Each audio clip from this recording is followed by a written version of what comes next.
लेकिन सीबीआई को जो मोहरा बना के मोदी जी इस्तेमाल करते हैं, ये क्यों हो रहा है ये समझिए। अभी बंगाल में बीजेपी के लीडरान की मीटिंग्स लगातार फ्लॉप हुई है। जो हालिया सबसे बड़ी मीटिंग फ्लॉप हुई है हाल के दिनों में, वो अमित शाह की है। और जाहिर है कि पुलिस ने वहां ये किया कि ये लोग मीटिंग के बहाने दंगा कराना चाहते हैं, रैलियों की बात थी। पुलिस ने कहा कि साहब, हमारा जो लॉ एंड ऑर्डर है और जिस तरह के नारे बीजेपी के लोग लगाते हैं, जिस तरह की हरकत करते हैं जाके, तो उससे दंगा फसाद फैलने का है, वो हम को फेस करना पड़ेगा। इसलिए रैली का परमिशन नहीं मिलना चाहिए।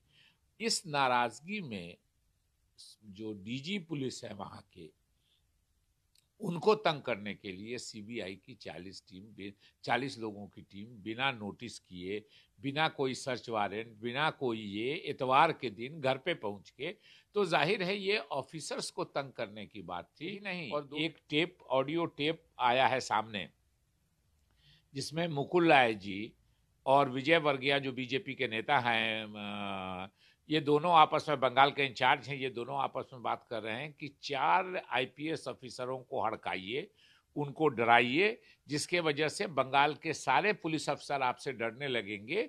और ये इलेक्शन के पहले, ये इसी का जो कॉन्स्पिरेसी सीबीआई ने ये अभी किया है मोदी जी के कहने पर, वो इसी बातचीत के इसमें है कि पुलिस के आईपीएस ऑफिसर्स को डराइए और डरा के उनसे बीजेपी के लिए काम लीजिए।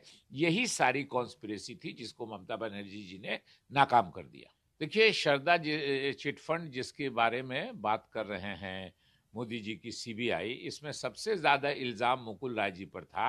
लेकिन बीजेपी उन्होंने ज्वाइन कर लिया, उनकी सारे ये खबर मतलब सारा जो पाप था वो धुल गया। कल एक पुलिस ऑफिसर जिसके घर पर 2.5 करोड़ रुपया छापामारी में निकला था, उस लेडी पुलिस अफसर ने ज्वाइन कर लिया बीजेपी, उसका सारा भ्रष्टाचार खत्म हो गया। उसी तरह मुकुल राय जी ने ज्वाइन कर लिया बीजेपी, वो उनके जो सारा इल्जाम था वो खत्म हो गया। जी जो कह रही हैं कि ये हमारी विक्ट्री है, हम यही चाहते थे कि उस अफसर को प्रोटेक्शन मिले, उसने अपना काम किया, दंगा फसाद रोकने की कोशिश की है, इसलिए मोदी जी और अमित शाह जी की सीबीआई उनको तंग करने की कोशिश कर रही है। उनको प्रोटेक्शन मिलना चाहिए, कोर्ट ने उनको प्रोटेक्शन दे दिया, सीबीआई को जो पूछताछ करना है वो कर सकते।